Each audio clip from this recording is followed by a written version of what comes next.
Welcome to EMR Physics. I am Raju, 12th Physics, Unit 2, Current Electricity. இப்போ நம்ம பார்க்க போகிற topic Determination of Internal Resistance of a Battery or Cell Using Voltmeter. அதாவது ஒரு battery இல்லைன்னா ஒரு செல்லுடைய internal ரெசிஸ்டன்ஸை எப்படி மெஷர் பண்ணுறது, வோல்ட்மீட்டரை யூஸ் பண்ணி இன்டர்னல் ரெசிஸ்டன்ஸை எப்படி மெஷர் பண்ணுறது அப்படின்னு பார்க்க போகிறோம். இது ஒரு முக்கியமான டாபிக். எக்ஸாம்ஸில் அடிக்கடி இந்த கொஸ்டின்ஸ் கேட்பாங்க. இப்போ இந்த டாபிக் பார்க்குறதுக்கு முன்னாடி ரெண்டு முக்கியமான விஷயங்களை பற்றி நம்ம தெரிஞ்சுக்குவோம். அதில் ஃபஸ்ட்டு வந்து பார்த்திங்கன்னா இஎம்எஃப் அப்படின்னா எலக்ட்ரோமோட்டிவ் ஃபோர்ஸ். எலக்ட்ரோமோட்டிவ் ஃபோர்ஸ் அப்படிங்கிறது ஒரு ஃபோர்ஸ் கிடையாது. It is the potential difference of the cell. ஒரு பேட்டரிலேயோ ஒரு செல்லையோ அதனுடைய பொட்டன்ஷியல் டிஃப்ரென்ஸை தான் நம்ம எலக்ட்ரோமோட்டிவ் ஃபோர்ஸ் அப்படின்னு சொல்கிறோம். It describes how much work a cell or battery can do. இந்த எலக்ட்ரோமோட்டிவ் ஃபோர்ஸ்லேருந்து நம்ம என்ன தெரிஞ்சுக்கிறோம் அப்படின்னா, இந்த பேட்ரி இல்லைன்னா செல் வந்து எவ்வளவு ஒர்க் பண்ண முடியும் to move the charge in the circuit. அதாவது ஒரு சர்க்யூட்டில் ஒரு சார்ஜை மூவ் பண்ணுறதுக்கு how much work the battery can do அப்படிங்கிறது தான் எலக்ட்ரோமோட்டிவ் ஃபோர்ஸுங்கிறது. நெக்ஸ்ட்டு நம்ம என்ன தெரிஞ்சுக்கணும் அப்படின்னா, இன்டர்னல் ரெசிஸ்டன்ஸ் அப்படின்னா என்னென்னு தெரிஞ்சுக்குவோம். இப்போ இன்டர்னல் ரெசிஸ்டன்ஸ் அப்படின்னா என்னென்னா, it is the resistance of the battery. பேட்ரிக்கே ஒரு ரெசிஸ்டன்ஸ் இருக்கும். It is the resistance to the flow of charge within the battery is called internal resistance. So இந்த பேட்ரிக்கு உள்ளேயே உள்ள ரெசிஸ்டன்ஸை தான் நம்ம இன்டர்னல் ரெசிஸ்டன்ஸ் அப்படின்னு சொல்கிறோம். ஸோ இஎம்எஃப்னா electromotive force, internal resistance na that is the resistance within the battery to the flow of charge. அதாவது ஒரு சார்ஜ் ஃப்ளோ ஆகிறதுக்கு இந்த பேட்டரியே ஒரு ரெசிஸ்ட் பண்ணும். Okay, actually battery has to do the work, but instead of that the battery itself is resisting the flow of charge. So that resistance of the battery is called internal resistance. Okay, நம்ம இப்போ டாபிக்குள்ளே போகலாம். அதாவது இந்த internal ரெசிஸ்டன்ஸை எப்படி measure பண்ணுறது, பேட்டரியில் உள்ள internal ரெசிஸ்டன்ஸை எப்படி மெஷர் பண்ணுறது அப்படின்னு பார்க்கலாம். இன்டர்னல் ரெசிஸ்டன்ஸ் ஆஃப் த பேட்டரியை நம்ம மெஷர் பண்ணுறதுக்கு ரெண்டு கேஸை கன்சிடர் பண்ண போகிறோம். அதாவது ரெண்டு சர்க்யூட் டயக்ராமை நம்ம யூஸ் பண்ண போகிறோம். ஃபஸ்ட்டு வந்து let us consider a circuit diagram as shown in figure 1. So இங்கே திஸ் இஸ் அ பேட்ரி. இந்த பேட்டரியினுடைய இன்டர்னல் ரெசிஸ்டன்ஸை தான் நம்ம மெஷர் பண்ண போகிறோம். இந்த பேட்டரியினுடைய இஎம்எஃப் வந்து psi. Now let us consider a voltmeter is connected across the battery. இங்கே இருக்கிறது தான் internal resistance. This is a battery. Actually this is a battery or cell. இந்த பேட்டரியினுடைய இஎம்எஃப் தான் வந்து psi. ஒரு வோல்ட்மீட்டரை இந்த பேட்டரிக்கு அக்ராஸாக நம்ம கனெக்ட் பண்ணியிருக்கோம். இந்த வோல்ட்மீட்டர்னுடைய ரெசிஸ்டன்ஸ் வந்து ரொம்ப ஹையாக இருக்கும். அதனால் இது வழியாக கரண்ட் பாஸ் ஆகாது. But it takes a very little amount of current for the deflection. So almost இது வந்து ஒரு ஓப்பன் சர்க்யூட் மாதிரி தான். இப்போ இந்த வோல்ட்மீட்டர் வந்து எதுக்கு யூஸ் பண்ணுறோம்? It is used to read the voltage or it is used to measure the potential difference. இந்த வோல்ட்மீட்டர் காட்டுற ரீடிங் தான் இந்த பேட்டரியினுடைய EMF. So the voltmeter reading is nothing but the potential of the battery, that is the EMF of the battery. ஏன்னா இந்த சர்க்யூட்டில் எந்த விதமான கரண்ட்டும் ஃப்ளோ ஆகலை. Almost a little amount which is very negligible. Since there is no current flow in the circuit, the EMF is exactly given by the voltmeter.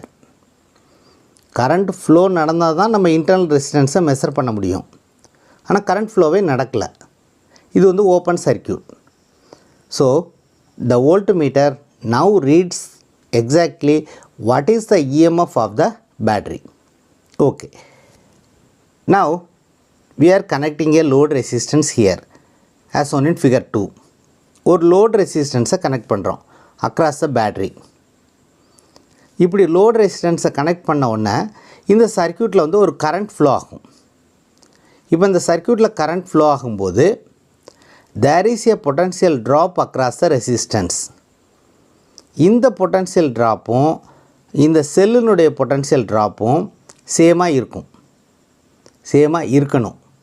Okay, so now if you connect a voltmeter, then this voltmeter gives a potential difference across the resistance R. இந்த potential differenceம் இந்த EMFம் சேமாக இருக்கணும். ஆனால் இருக்கல. ஏன்னா because of the internal resistance. இப்போ தான் இந்த இன்டர்னல் ரெசிஸ்டன்ஸ் வந்து அதனுடைய வேலையை காமிக்கும். எப்படின்னா, when there is a flow of current, the internal resistance will also resist the flow of current. So the potential difference across the resistance should be equal to the EMF, but it is not like that. This is because of the internal resistance. இப்போ voltmeter கொடுக்குற reading வந்து சையாக இருக்காது. முதல்ல voltmeter கொடுத்த reading சையாக இருந்துச்சு. இப்போ voltmeter காமிக்கிற reading is not equal to psi, it is less than that value. So இந்த பாயிண்ட்டை வந்து கிளியராக புரிஞ்சுக்கிட்டிங்கன்னா வோல்ட்மீட்டரை யூஸ் பண்ணி நம்ம இன்டர்னல் ரெசிஸ்டன்ஸை எப்படி மெஷர் பண்ணுறோம் அப்படிங்கிற ப்ரொசீஜர் கிளியராக புரிஞ்சிடும். ஃபஸ்ட்டு ஒரு வோல்ட்மீட்டரை மட்டும் கனெக்ட் பண்ணுறோம். இந்த வோல்ட்மீட்டருடைய ரீடிங் தான் சை. இப்போ ஒரு ரெசிஸ்டன்ஸை கனெக்ட் பண்ணிட்டோம். இப்போ இந்த ரெசிஸ்டன்ஸை கனெக்ட் பண்ணனால இந்த பொட்டன்ஷியல் டிஃப்ரென்ஸும் சேமாக இருக்கணும். அப்படின்னா என்ன அர்த்தம்? இந்த வோல்ட்மீட்டர் இப்போ கனெக்ட் பண்ணும்போது இந்த வோல்ட்மீட்டர் வந்து சையை தான் ரீட் பண்ணணும். வோல்ட்மீட்டருடைய ரீடிங் வந்து சையாக இருக்கணும். ஃபஸ்ட்டு வந்து இது 1.5னா இப்போவும் 1.5 தான் இது காமிக்கணும். ஆனால் ஒரு ரெசிஸ்டன்ஸை கனெக்ட் பண்ணோன்னா இது 1.5 காமிக்காமல் 1.4 1.3 அப்படிங்கிற ஒரு லெஸ் தேன் தட் 1.5 இது ஷோ பண்ணும். That is because of this internal resistance. இப்போ இன்டர்னல் ரெசிஸ்டன்ஸே இல்லைன்னா இது வந்து 1.5 தான். இதனுடைய வோல்டேஜ் 1.5னா now the voltmeter will also read the same value 1.5. If there is no internal resistance, then now also the voltmeter reading will be 1.5. But because of this internal resistance, the voltmeter is giving a less value. So that is the concept. This is load resistance, this is the internal resistance. Now let us see the theory how we are going to measure the internal resistance by using the voltmeter. இப்போ நம்ம என்னென்ன சொன்னோமோ அதே இந்த மாதிரி points எழுதிக்கிறோம். Let us consider a battery of EMF psi. Voltmeter is connected across the battery. பேட்டரிக்கு அக்ராஸாக ஒரு voltmeter connect பண்ணியிருக்கோம். Voltmeter draws a little amount of current for deflection. It has high resistance. இதனுடைய ரெசிஸ்டன்ஸ் வந்து high. Therefore the circuit is a open circuit. So the voltmeter reading is EMF psi. Voltmeter கொடுக்குற reading வந்து EMF psi of the battery. Now a load resistance R is connected to the battery as shown in figure 2. So this is what already we have discussed. The potential difference across R is equal to V is equal to IR. Potential difference across the resistance is V is equal to IR.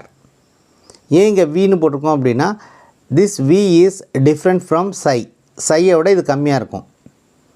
Okay, V is less than psi. V is less than psi.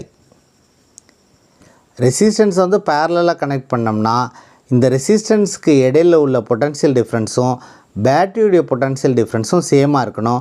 ஆனால் அப்படி இல்லாமல் இந்த ரெசிஸ்டன்ஸ்க்கு இடையில் உள்ள potential difference பேட்டரியினுடைய potential டிஃப்ரென்ஸை விட கம்மியாக இருக்குது. So V is less than psi. This is because of internal resistance, which is R. So R is the internal resistance of the battery. Now using the Kirchhoff's law, we can write I into R. This is a product of current and resistance. Here this R is the load resistance plus I into R. This is a product of current and internal resistance. This is equal to the EMF psi of the cell. Therefore we can write I into R is V. So V plus IR is equal to psi, or IR is equal to psi minus V. Okay, that's all over. Now let us divide this equation by this equation. அதாவது இதை வந்து left hand side right hand side நம்ம வந்து interchange பண்ணிட்டு அதுக்கப்புறம் divide பண்ண போகிறோம். That means IR is equal to V. இப்போ வந்து இந்த ஈக்குவேஷனை இந்த ஈக்குவேஷனால் டிவைட் பண்ண போகிறோம். So IR divided by IR is equal to psi minus V by V.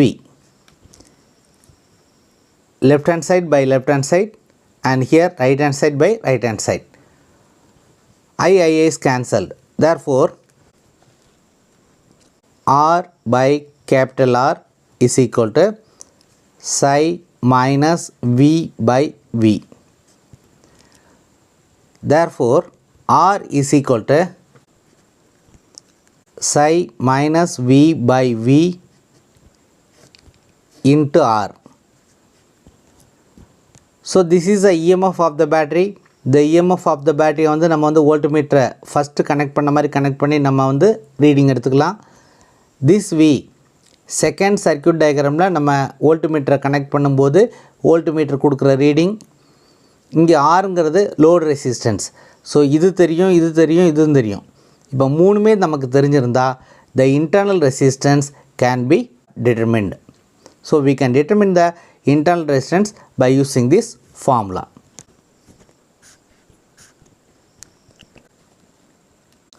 So knowing the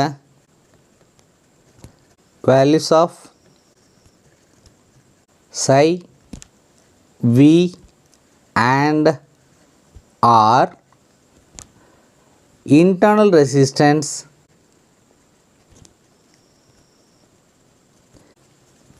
can be determined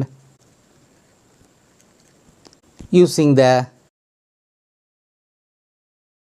above relation. So we have used the voltmeter for finding the internal resistance of the battery.